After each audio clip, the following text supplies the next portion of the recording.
¿En qué se basa el trabajo que he venido realizando? Es en hacer modelamiento y simulación. Yo solamente conozco un programa para hacer esto, que es MATLAB Simulink. Hay muchos en el mercado. Hay inclusive aquellos que ven por la publicidad y a veces se dicta acá en la uni, programas de sistemas de potencia, que al igual como yo quisiera usar un Word, simplemente soy un usuario que lo configuro y me aparecen las letras y el palabras y el texto. Igualmente son esos programas. Hay programas para sistemas de potencia, hay programas para fabricar motores, generadores, líneas de transmisión y todos esos programas en el que el ingeniero se convierte en un usuario. En cambio, un programa de tipo de alto nivel como es MATLAB Simulink, el cual trabaja bajo una plataforma de matrices, yo le puedo crear el código ¿de qué? De aquellos nuevos problemas o procesos que yo deseo comprender. Todos hemos hecho cursos en la universidad y hemos estudiado mecánica de fluidos, electricidad y magnetismo, conocemos ecuaciones y todas esas ecuaciones, porque es la única manera en que interpreta el MATLAB, todas son ecuaciones las cuales se plasman para afrontar ese nuevo reto, ese nuevo problema, esa nueva comprensión de algún fenómeno o ese nuevo diseño para simularlo, para comprenderlo, analizarlo y de ahí plantearlo a una siguiente escala que puede ser un prototipo o un proyecto de tesis o un proyecto de investigación. Entonces, usualmente en la universidad tenemos libros, muchos libros que a lo largo de la carrera tenemos, pero que son didácticos, más lo que nos falta es algo que se llama un problema real, del mundo real, en el cual aterrizamos a piso qué es lo que la sociedad, la industria, el gobierno, alguna empresa nos pide como producto. En el caso de las investigaciones que se hacen en la universidad, nuestro parámetro son las publicaciones científicas. Podemos acá hablar muchas cosas, hay muchos eventos acá en el Perú, en las universidades, en los colegios de ingenieros, pero solamente valen aquellos que se convierten en publicaciones y que son mostradas a la comunidad académica. Y todas esas publicaciones tienen que partir o parten de un problema real en el cual es afrontado con mucho criterio de ingeniería, con mucho trabajo de investigación, al cual ciertamente no todo el fenómeno lo podemos reproducir. Tenemos que resumir cuáles son las partes importantes, tenemos que asumir ciertos criterios para luego formularlo matemáticamente, solucionar el problema matemáticamente y para eso la herramienta MATLAB nos ayuda mucho porque tiene muchas herramientas de solución y nuestra formación en matemáticas, matemática 1, 2, 3, 4, 5 u otras matemáticas nos sirve para que cuando tengamos una gráfica nuestro criterio nos diga qué tan exacto está la solución que estoy viendo, que me está dando el programa a mi criterio.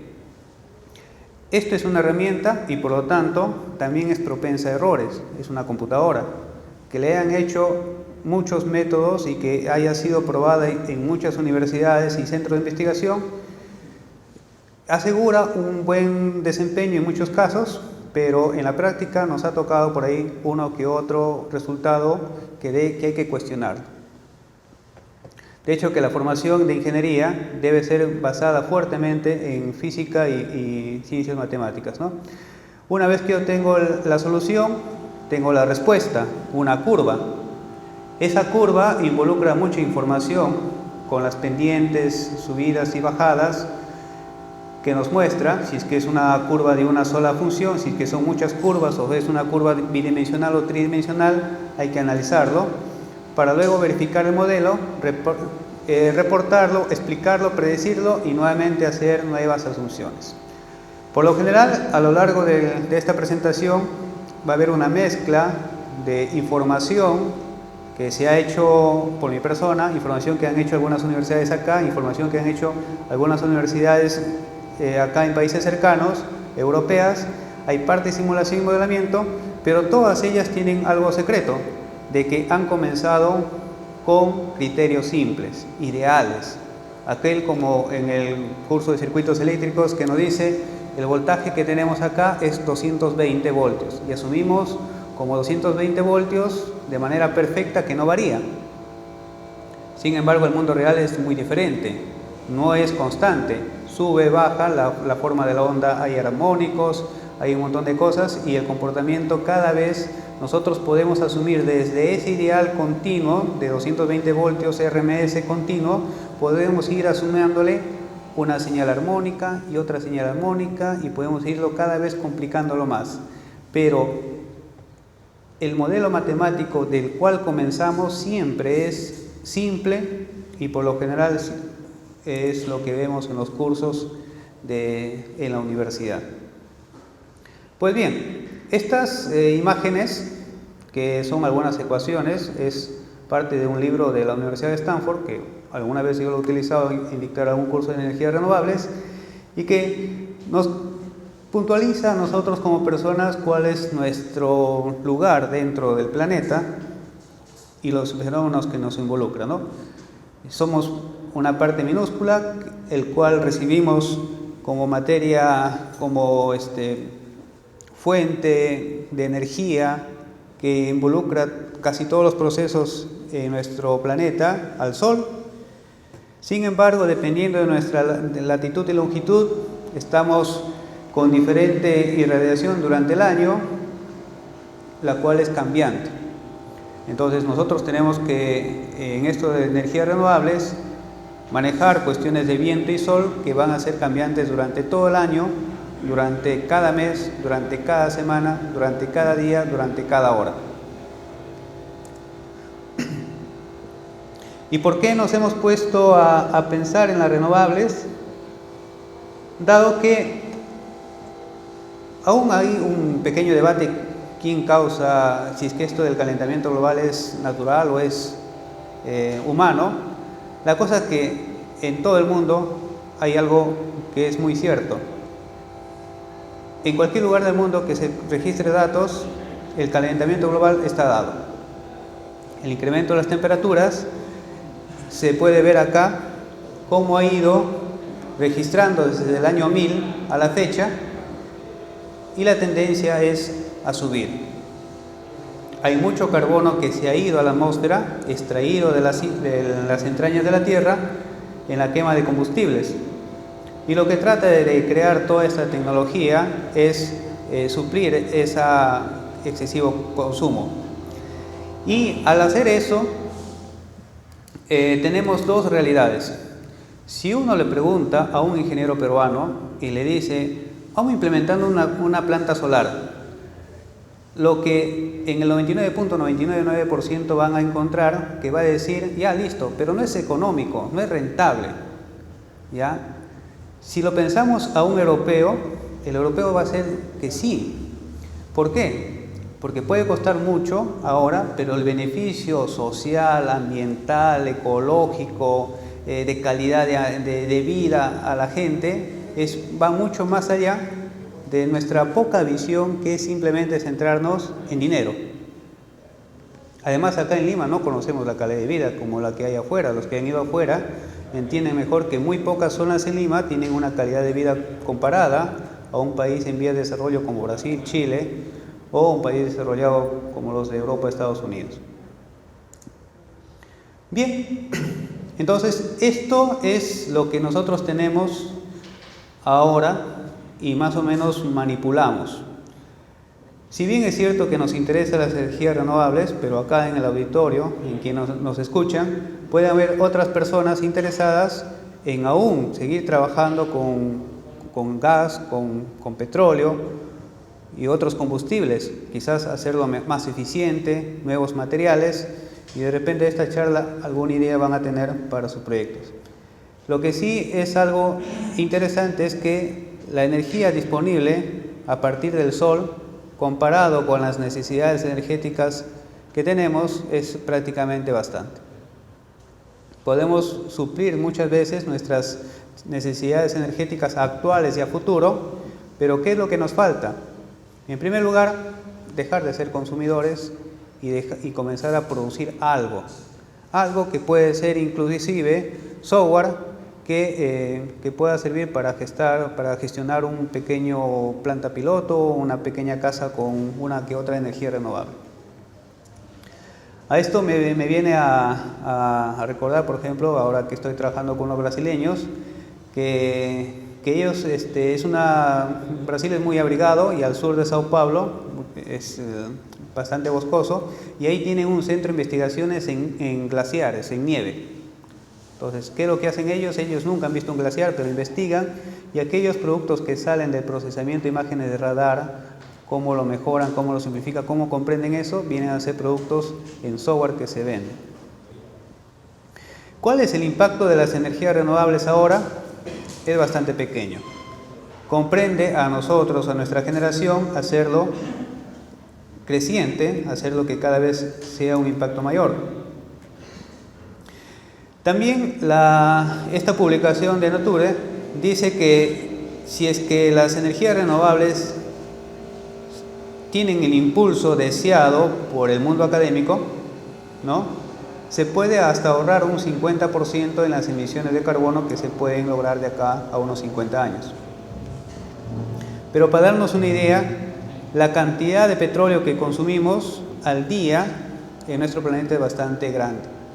Es una cantidad asombrosa y son miles de millones de toneladas de carbono que están en la atmósfera. Estos dos, principalmente el de la izquierda, que representa la predicción de un investigador, muestra más o menos la tendencia de cómo va a ir el consumo de petróleo.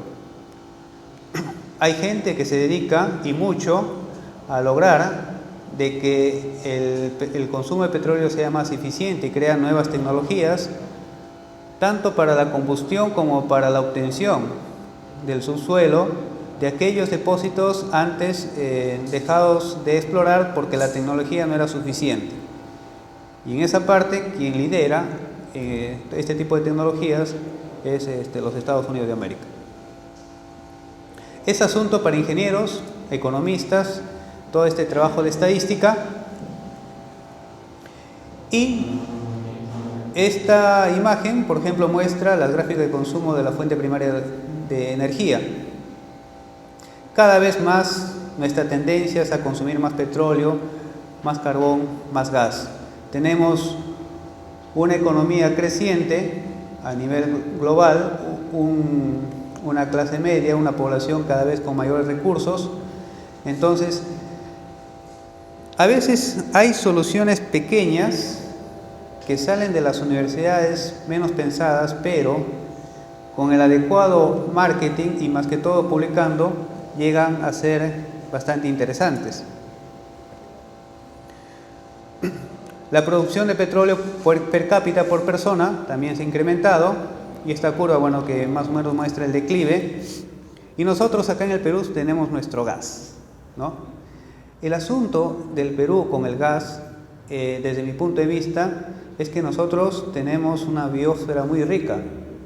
Tenemos una vegetación, animales, microclimas bastante peculiares. Uno va a la sierra y voltea el cerro y encuentra un clima, y voltea el otro y encuentra otra biodiversidad.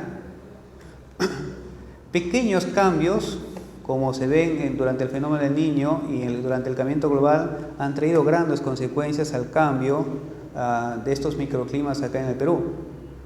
Por lo tanto, esta curva bastante llamativa para empresas de gas y para la generación de electricidad, genera, a pesar de que tiene el término de combustión limpia, toneladas de carbón a la atmósfera, que obviamente va a cambiar esos pequeños microclimas. Y mientras no existan las tecnologías adecuadas para capturar ese CO2, tecnologías a veces simples que se pueden hacer acá en la universidad, pues va a haber más CO2 en la atmósfera, ¿no? ¿Qué es lo que tenemos acá en nuestro país también? Un crecimiento económico. Esta gráfica lo he sacado desde el 2003 al 2008 en una publicación que hizo COES. Obviamente que ahora no es 4 gigawatts, es mucho más, 5.5 gigawatts, nuestra máxima demanda, pero el crecimiento ha ido de esta manera. Aquellos estudiantes que deseen, por ejemplo, involucrarse en las políticas de crecimiento y estadísticas, creo que tendrían mucha información disponible, pero aún así, a pesar de que nuestro sistema eléctrico peruano tiene picos de máxima demanda de 5.5 gigawatts, sigue considerado como un sistema de potencia débil. ¿Por qué débil? O sea, la cantidad que nosotros producimos y consumimos de megawatts, que son 5.500 megawatts, es muy poca frente a otras realidades, ¿no? Todo el Perú lo tiene una isla de Suecia que tiene industria y consume y tiene una línea de transmisión en ultra alto voltaje de corriente directa de 5.000 megawatts, de 5 gigawatts de potencia, digamos, ¿no? Tenemos eso que nos crea como sistema débil a veces algún criterio de que nuestro sistema puede ser inestable frente a energías renovables que, como hemos visto adelante de la presentación, son de comportamiento aleatorio. Puede haber viento en este minuto y en el siguiente no lo hay. Bien, vamos con las tecnologías y principalmente con la solar iniciamos. Las energías renovables toman importancia a partir de una determinada potencia. Es interesante poblaciones que tienen déficit de recurso energético. Bueno, un país desarrollado, lo primero es que la población que está en la puna debería tener su agua, su uso de desagüe en la cantidad suficiente para desarrollarse. Sin embargo, la industria se mueve por el volumen de energía. Si acá tenemos un tesista que hace una tesis, digamos, de pregrado, que va a ser una mini microred para una casa del campo, ¿no? Se va, le pone su panel, su turbina, su batería, toma datos, toma fotografías, le pone focos ahorradores y le dice, ¿saben qué? Si prenden una plancha o prenden un microondas, se fue, ¿no? Les dan una potencia limitada y claro, puede ser un acto muy interesante. Pero si lo vemos en la perspectiva de que ese joven después va a hacer una maestría afuera, va a llegar afuera y le van a decir, ¿qué hiciste de tesis? Bueno, hice energías renovables. ¿Y qué hiciste? Bueno, me fui a una comunidad en el campo, le puse eso, y lo más probable es que la gente de afuera lo va a ver como que eso lo hacíamos acá más o menos en 1970, 1975, cuando recién todo comenzaba en las renovables. Lo mejor es involucrarse en una tecnología, pues ya que sea ya madura. O sea, si alguien quiere hacer turbinas, pues haga turbinas de 3 megavatios, de 2 megavatios. Comprendan ahí que hay muchas cosas por hacer. O centrales, tenemos centrales solares acá en el Perú de 20 megavatios. Vayan, comprendan, lo analicen, hagan un aporte. Entonces, cuando ya salgan a hacer una maestría o vayan al campo de trabajo, pues van a tener la dicha, bueno, sí, estuve trabajando 6 meses en mi tesis de pregrado en la central eólica de las Tres Hermanas, digamos, que ahora está en construcción.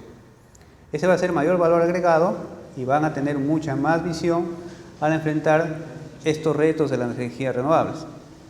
Entonces, celdas solares, al final de la charla, cuando hagamos las preguntas, si desean, tengo modelos en MATLAB para mostrarles y gráficas. Centrales de torre es un tema que no he tocado, pero es bastante interesante. Hay tecnología de espejos que se puede desarrollar y calderas, como se hacen acá en el curso de máquinas térmicas, que se pueden diseñar. Motores Stirling, en algún momento trabajamos en pequeña potencia con alguna gente argentina y acá en la UNI sí hay alguna tesis referente a eso que lo voy a mencionar. Colectores parabólicos, sí lo hemos trabajado y por ahí les voy a mostrar alguna gráfica. Y acá en el Perú también tiene un alto potencial. Colectores planos y esas cosas, bueno, acá en colectores térmicos hay una pequeña industria, principalmente en la región Arequipa, en la que tienen varios constructores de calentadores de agua y la ciudad tiene bastante instalaciones de ese tipo. En lo que son las celdas solares fotovoltaicas, para mencionarles acá en todo lo que sigue. Voy a evitar un poco la matemática, pero todas estas curvas, todos estos modelos o todos los temas tienen una matemática que va detrás. Lo que sí sería interesante mostrar que a lo largo de estos años la eficiencia de las celdas solares se ha ido incrementando. Hay modelos matemáticos como el de Ortiz bastante exactos, y hay materiales que antes lo hacían de manera monocristalina con un solo material. Progresivamente se ha ido juntando varios materiales para crear celdas solares multicapa a fin de que cada una de ellas puedan captar parte de la energía del espectro solar en el gap que le permite el material. Entonces así nosotros tenemos celdas mucho más eficientes.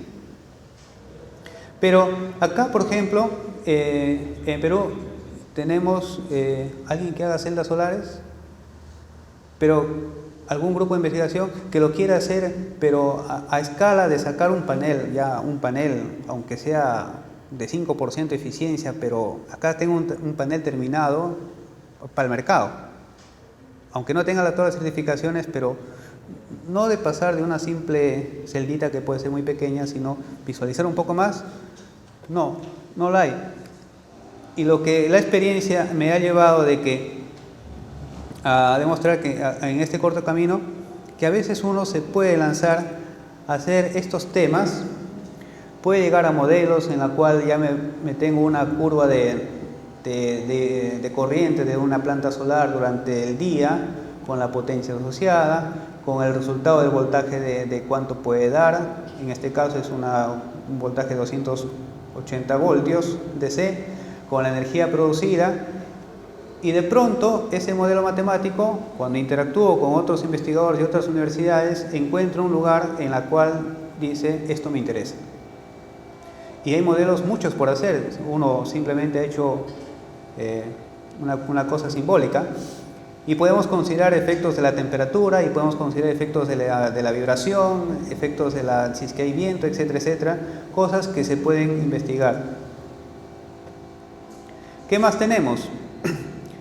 Los costos. Bueno, como persona que se mete en la parte técnica, no ve esto de los costos, sé que los costos están bajando. Habrá gente bastante metida en esta área que busca encontrar materiales mucho más baratos, pero casi todos, ¿qué es lo que buscan? Encontrar el punto de máxima producción de una planta solar. Entonces, si ustedes van a Arequipa, van a encontrar una central solar de 102 hectáreas. Es un área bastante grande. Son 20 megavatios. Si vamos acá frente a la UNI, tenemos una pequeña instalación demostrativa, cooperación entre empresa y universidad, muy interesante, en la cual pues es un área pequeña, y si hacemos una medición ahí, esa medición podrá servir para todo el panel, porque es pequeña. Pero al hablar de 100 hectáreas, una medición ahí no va a servir para toda la planta. Hay zonas dentro de esas 100 hectáreas que van a estar iluminadas. De repente pasa una nube, de repente hay un viento fuerte con humedad, entonces una área va a ser irradiada con menos intensidad que la otra. Por lo tanto, el sistema de control tiene que detectar mediante varias mediciones esa diferencia y decidir cuál es la configuración mejor para obtener este punto de máxima producción de potencia con todos los estándares adicionales, que es decir, calidad de energía, el voltaje adecuado, pocos armónicos y demás. Algunas conexiones típicas: están los paneles, está un inversor DC AC, están los medidores, un transformador y la conexión a la red. Baterías de respaldo es una forma. Por suerte, ahora los inversores vienen con muy buena calidad, prácticamente 95% de eficiencia, y en esas partes, cuando ya uno hace modelamiento, puede optar por simplificar el modelo, dado que ya no necesito reproducir todo el esquema de un inversor o de un rectificador, porque su comportamiento ya más o menos es predecible con determinada eficiencia. Ahora, si alguien se mete a hacer un inversor, a diseñar, a mejorarlo, un inversor o un rectificador, obviamente que es otra cosa. Sí tendría que hacer todo el esquema de cómo funciona para poder entenderlo y mejorarlo, que es al final lo que se desea. Algún mecanismo de compensación, otro mecanismo de conexión, y este otro que más se asemeja a lo que más o menos queremos llegar. Tengo paneles solares que producen en DC, la electrónica de potencia los lleva a un nivel DC estándar adecuado, en el cual es distribuido a través de este bus, sea hacia baterías, sea hacia cargas locales, o sea ya inyectando hacia la red externa. ¿Por qué bus DC? La corriente alterna, en primer lugar, es peligrosa. La DC no es tan peligrosa, pero tiene algunas otras ventajas. Ventajas como, por ejemplo, la DC aprovecha mejor la sección del conductor.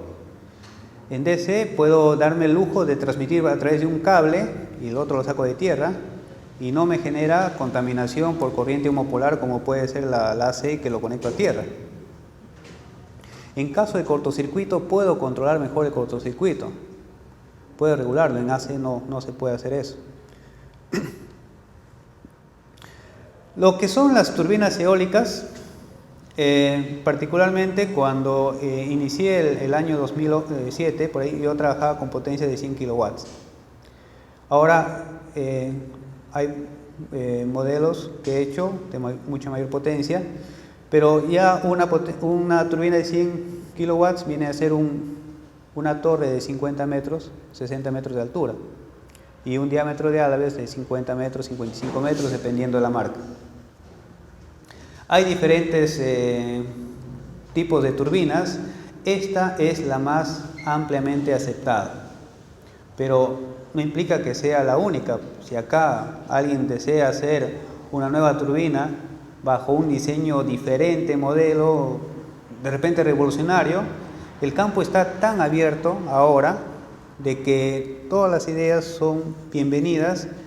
Estamos en una época de cuestión de renovables, de prueba de prototipos, prueba experimental en laboratorio, implementación en algunos lugares, porque todavía no hay un producto que salga así estandarizado al mercado, ¿no?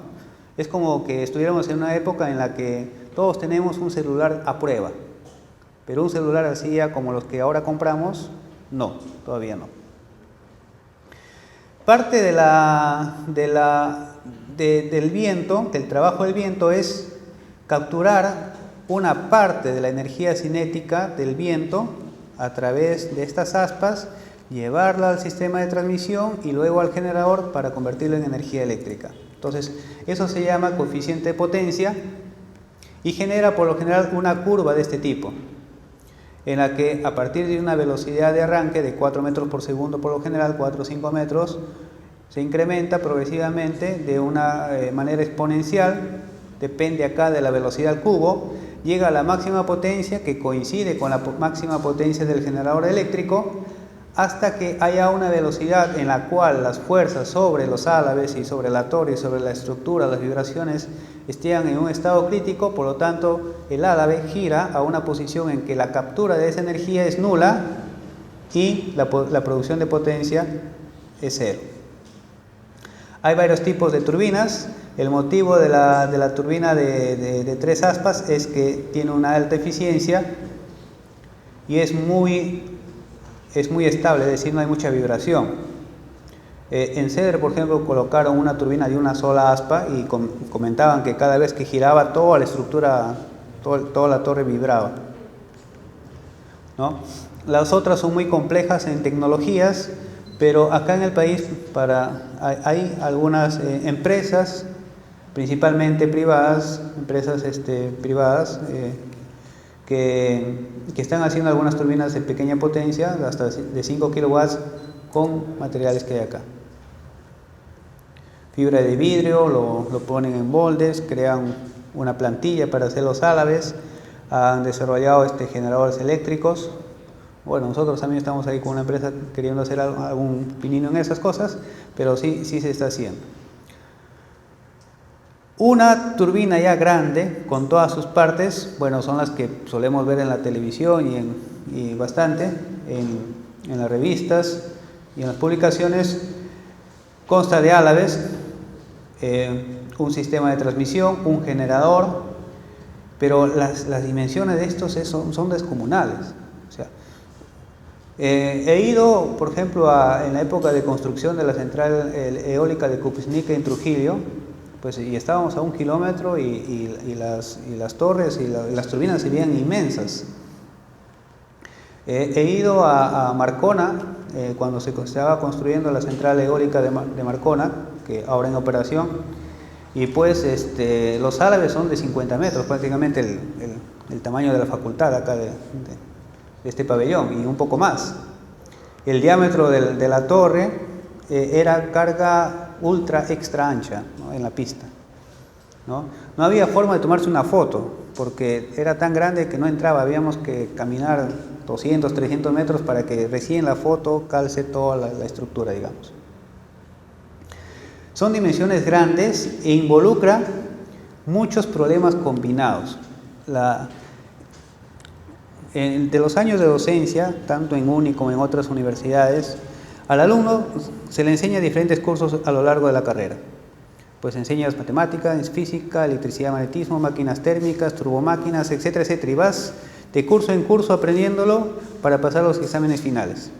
Pero cuando frente a un problema real o un problema de tesis, tú quieres combinar diferentes carreras o diferentes cursos, perdón, como puede ser un transformador, ¿no? La parte eléctrica, sabemos las relaciones de primario, secundario, corrientes y voltajes, pero si a eso le combinamos la parte de transferencia de calor, eso se dilata, se contrae, hay pérdidas de calor, y si a eso le agregamos la parte de mecánica, los esfuerzos térmicos y todas esas cosas, combinarlos todos a veces es un poco complicado para un estudiante de pregrado. Pero básicamente eso es lo que se requiere en este rubro de acá. Son muchas variables que se manejan y todas ellas van interrelacionadas. Por lo tanto, los modelos matemáticos que se hacen no es solamente contemplando la parte mecánica, sino es también contemplando la parte eléctrica, la parte térmica, la parte de vibraciones, fatigas, dependiendo del problema que se quiera afrontar. Un gran problema de las turbinas, por ejemplo, es la vibración, ¿no? ¿Cómo disminuye la vibración?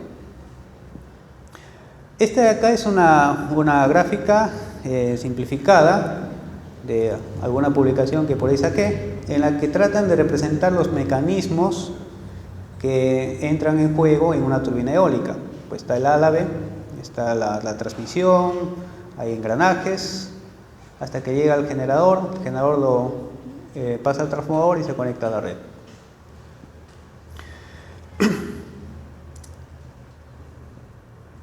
Por ejemplo, acá esta es una turbina Gamesa, una empresa española, bueno, fue española, ahora es china, lo compraron los chinos, y esta curva de acá abajo ese es el resultado del modelamiento acá de esta turbina, ¿no? Este es hecho en MATLAB. Acá están sus ecuaciones. Estas ecuaciones estaba en la publicación. Estas ecuaciones están dentro de esta cajita de MATLAB y me sale esta curva. ¿Qué cosas no he venido a contemplar y quizás de repente alguno de ustedes se puede interesar? Es la parte de electrónica potencia.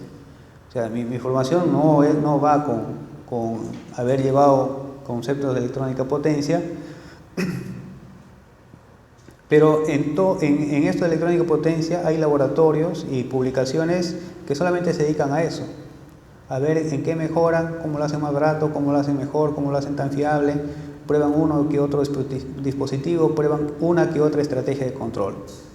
Como ingeniero electricista, lo que puedo aprovechar de esto es como la gráfica de los inversores. Sé que es constante a partir de determinada potencia, su eficiencia es tanto y a partir de ahí lo asumo en el modelo. Pero las turbinas eólicas producen la electricidad, lo llevan a unos conversores, en este caso son rotativos, hay muchos tipos de conversores acá, parte se almacena, parte se distribuye a la red, y en almacenamiento hay muchas tecnologías, El sistema de control, que es vital para monitorear esto, y acá en el diseño de turbinas puede haber muchos grupos de investigación y muchas empresas. Acá en cada uno de ellos hay muchos.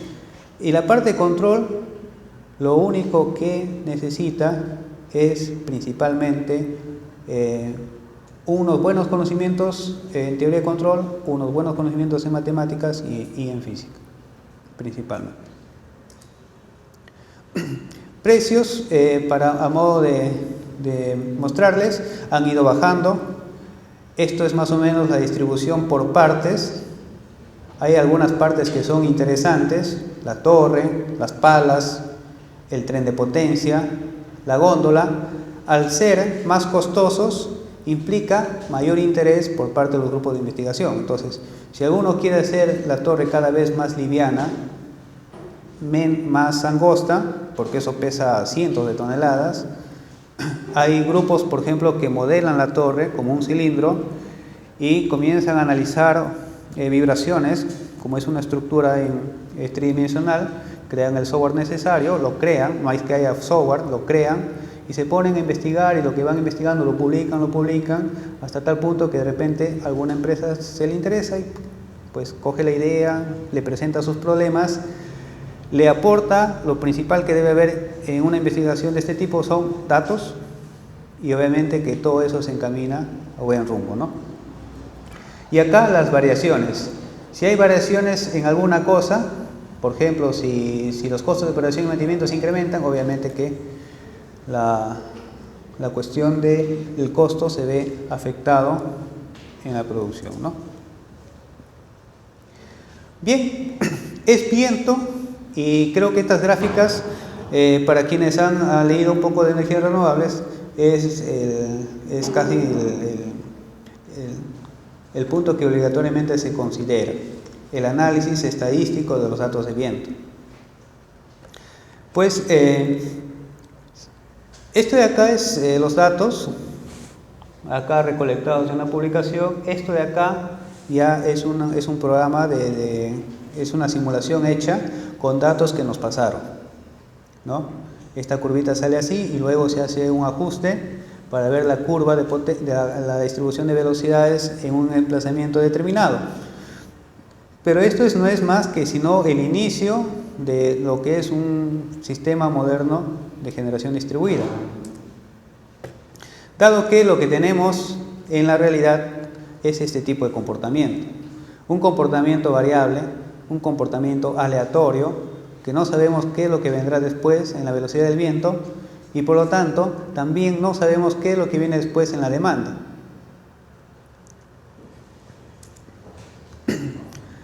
Hay muchas otras cosas adicionales que durante el funcionamiento de una turbina pueden presentarse, como aquellos comportamientos llevados por la misma turbina, como en este caso, que se está creando un efecto de estela por una turbulencia. Y estos datos de acá que pueden ver son datos reales. Entonces, el ingeniero, el que hace esto, el proyectista, el que analiza estos temas, tiene que tener muy en cuenta todo lo que es la matemática estocástica y aquellos otros conceptos que le pueden ir asociados a variables que tienen este comportamiento. De hecho, que estos cambios van a llevar ¿qué? Vibración a la turbina, lo va a hacer vibrar, los esfuerzos van a ser cambiantes, los esfuerzos van a ser aleatorios en un momento determinado. Las turbinas eólicas también tienen un parecido a las turbinas submarinas. Modelos que hemos hecho y simulaciones que hemos realizado, se aplica la misma ecuación, cambia la densidad del agua y todas esas cosas, Y la ecuación viene a ser lo mismo. Acá en el Perú se ha hecho turbinas de 1, 2, 3 kilowatts para ríos y ahí en la selva para producirlo, pero si lo consideramos que tenemos todos estos ciclos de marea durante el año, tal vez una parte interesante sería invertir, o sea, de lo que era viento pasarlo hacia abajo, y esta es una turbina submarina que en algún momento nos sirvió de prototipo, sus características y dimensiones, para modelarlas y modelarlas y encontrar de que, bueno, la simulación tenía un parecido y el resultado coincidía con la potencia. Sin embargo, en el diseño de todo esto cambia, porque en la turbina eólica utilizas aspas de fibra de vidrio y acá no, fibra de vidrio no le puedes colocar. Entonces el diseño de esto puede ser un tema interesante para alguien y alguna aplicación en algún lugar del Perú se puede hacer, o al menos plantearlo. Almacenamiento de energía. Esto siempre en energías renovables, que estamos viendo cuáles son sus tipos, lo asociamos a baterías. Sin embargo, hay diferentes categorías en el almacenamiento de energía. Hay almacenamiento base, así como las centrales eléctricas de tipo base, tipo Mantaro, por ejemplo, ¿no? Constantemente están produciendo energía. Hay una calificación de generación distribuida, que son aquellas, vamos a verlo, aquellas paneles solares o turbinas eólicas con la potencia suficiente cerca a los lugares de consumo, y hay otros que sirven para asegurar la calidad de la potencia. Es un almacenamiento que justo entra solamente para que la señal eléctrica sea de la calidad adecuada. Y las potencias que involucran cada una de ellas, y los tiempos, y la energía almacenada, y alguno tipo representativo. Acá tienen que ver la dimensión de la potencia asociada y la energía. Acá estamos hablando de 1000 megavatios, 1 gigawatt, que es la quinta parte de la máxima del Perú. En generación distribuida estamos hablando de 2 megavatios, tope máximo, y en calidad de potencia de 0,1 a 2 megavatios. Entonces, por la potencia, nos intuye de que los problemas que van asociados son muchos e interesantes. Una representación de un almacenamiento de dispositivos con baterías y supercapacitores que fue desarrollado por una universidad en Dinamarca es esta de acá. Acá la lógica es más que todo juntar cosas que ya se han construido, porque el supercondensador se compra, la batería se compra, la tarjeta, el PIC y la programación lo puedo implementar, ensamblarla y probarla, cómo responde. ¿Cómo responde esta frente a otros productos que hay en el mercado o frente a otros que van desarrollados en algún otro laboratorio? Y esta gráfica de acá son las diferentes tecnologías, como les menciono, para asegurar cada una de ellas. De repente, algunos en lo que es almacenamiento habrán leído en pocos kilowatts y pocos segundos, pero hay aplicaciones y tiempos de respuesta que estamos hablando de muchos megavatios y muchos minutos y horas. Es más, ya hay una clasificación, por así decirlo, de tiempos de respuesta de que cada uno de ellos tiene que tener dependiendo de la tecnología, porque hacia el año 2010 estos eran más o menos los sistemas que ya estaban instalados o que ya estaban planificados a instalar. Mejor dicho, a la fecha están puestos en operación. Tenemos potencias acá desde 100 megavatios hasta, por así decirlo, 1000 megavatios hora de energía. Son potencias grandes, volúmenes grandes. ¿Quiénes están asociados detrás de ellas? De repente puede ser un proyecto demostrativo, pero detrás de ellas están una empresa que cree en una universidad para desarrollar tecnología hecho por un grupo de jóvenes, y a esos les da una beca o les construye un laboratorio para que hagan eso realidad. La empresa se beneficia, la universidad, los estudiantes se benefician y el país se beneficia porque se crea algo de alta tecnología que al final todos lo vamos a comprar, ¿no? Como los celulares, ¿no? Costos referente a cada una de ellas son estos de acá. Esta presentación va a estar en mi blog para que lo puedan bajar, y cada una de estas partes involucra costo de electricidad, costo de combustible, costo de transporte, costo de reemplazo, y por lo tanto ahí ustedes, dependiendo de su campo de interés, pueden enfocarse en reducir estos costos, porque lo que se quiere es producir energía lo más barato posible. Esto es solamente para calidad de potencia para 20 segundos. Para energía constante, energía base de 8 horas, y para generación distribuida de 4 horas, dependiendo de la tecnología.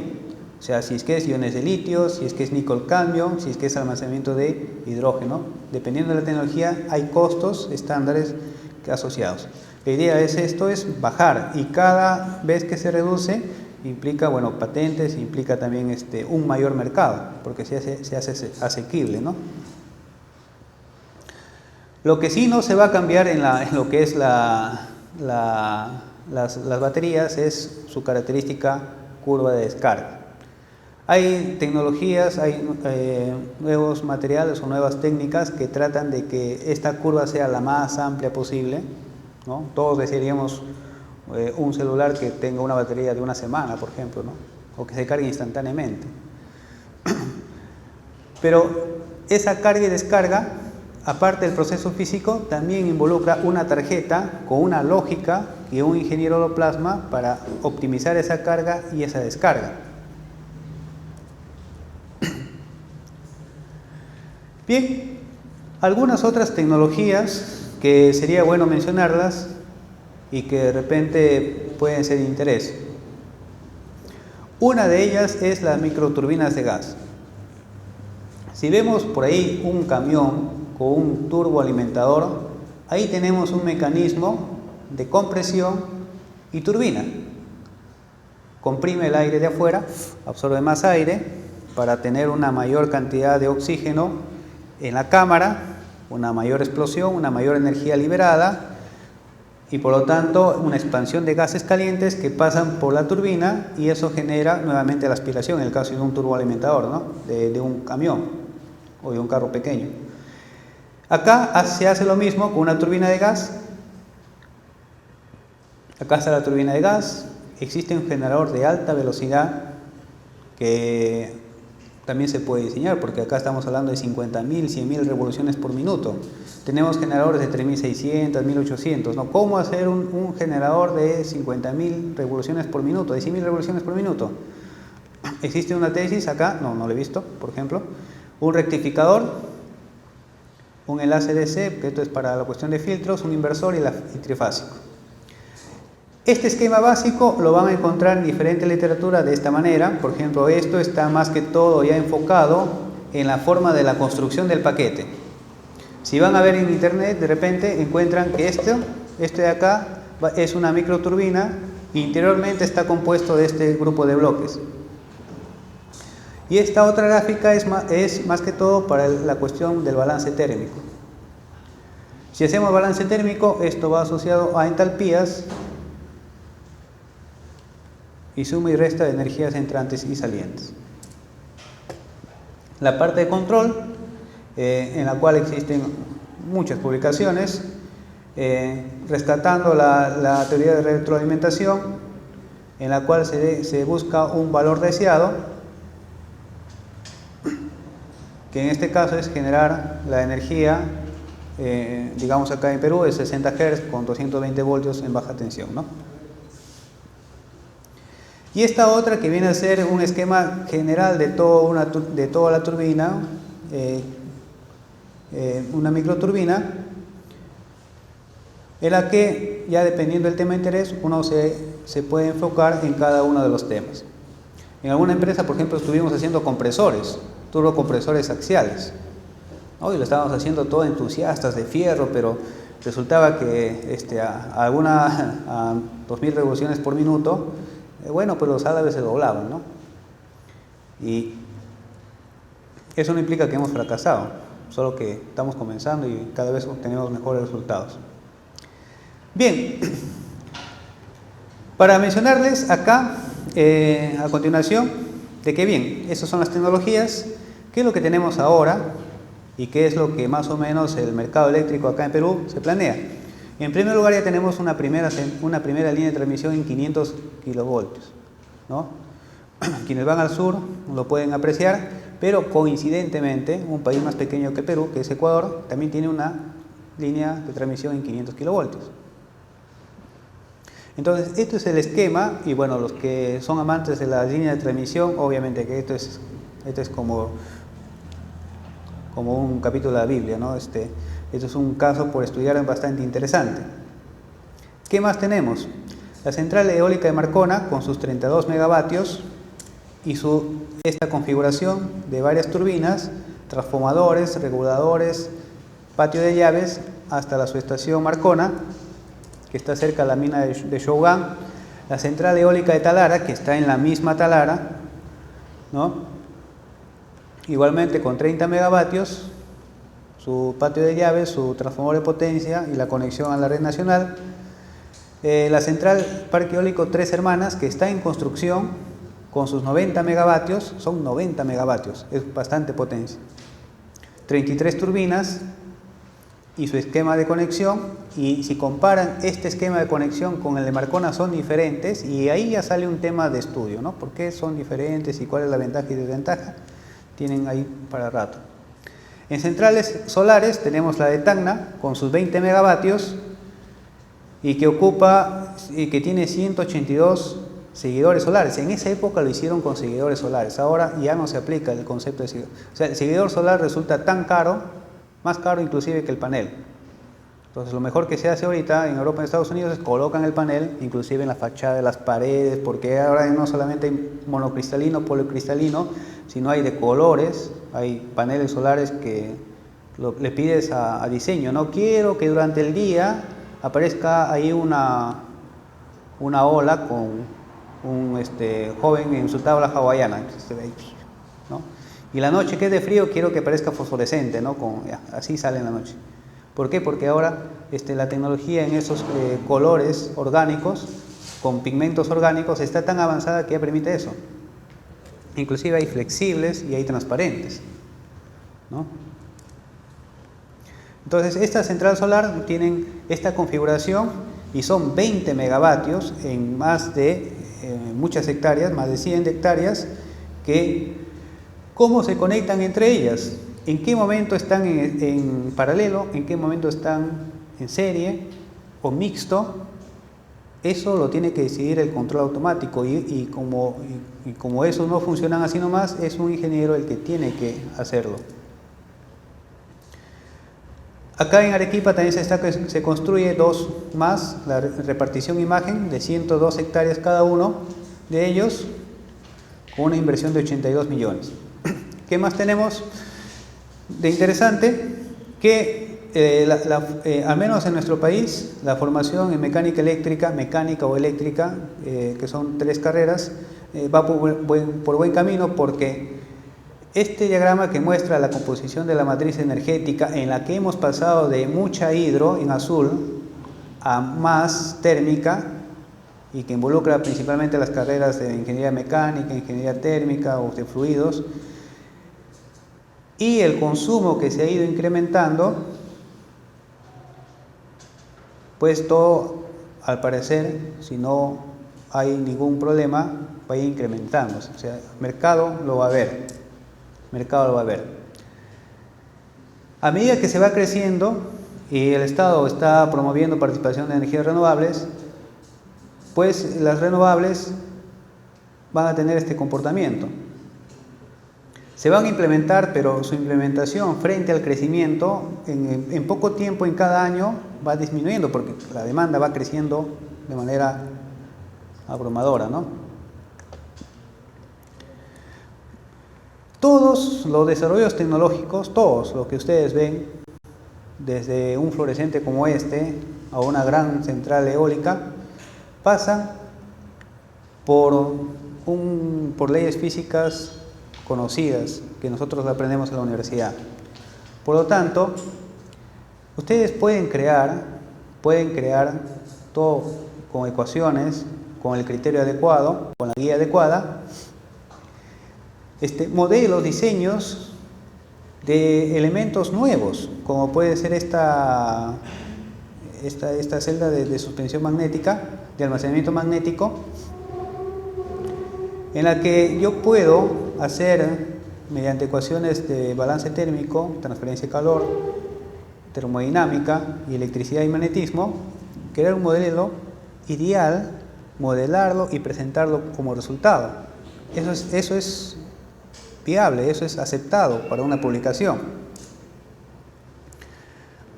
También puedo pensar, por ejemplo, esto de las balances de inercia, en la cual una masa está girando a muy alta velocidad, suspendido en cojinetes magnéticos. Pero, por ejemplo, si es que esta tecnología tiene un buen desarrollo, simplemente va a reemplazar a todo lo que son baterías. Entonces, acá podemos hacer volantes de inercia, sí, las vemos constantemente, las volantes de inercia en carros y en las centrales de vapor, en las centrales de gas. Hay un elemento de inercia que sirve para compensar las variaciones fluctuantes de la combustión y mantener la velocidad constante. Sistemas de este tipo de volante de inercia lo tenemos en 42 kilowatts para este ejemplo.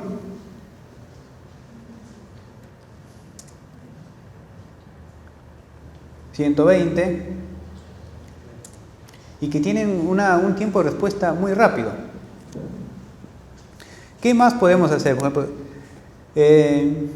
lo que son torres solares, bueno, esto sí he modelado, significa tener, como esta torre en España que había, una torre con una superficie a pocos metros del suelo, cubierta de un plástico. Entonces la radiación solar calienta el aire y el aire no le queda otra que subir por la chimenea, en un mecanismo de tiro, hacia la parte alta de la atmósfera, y en esta chimenea se coloca una turbina.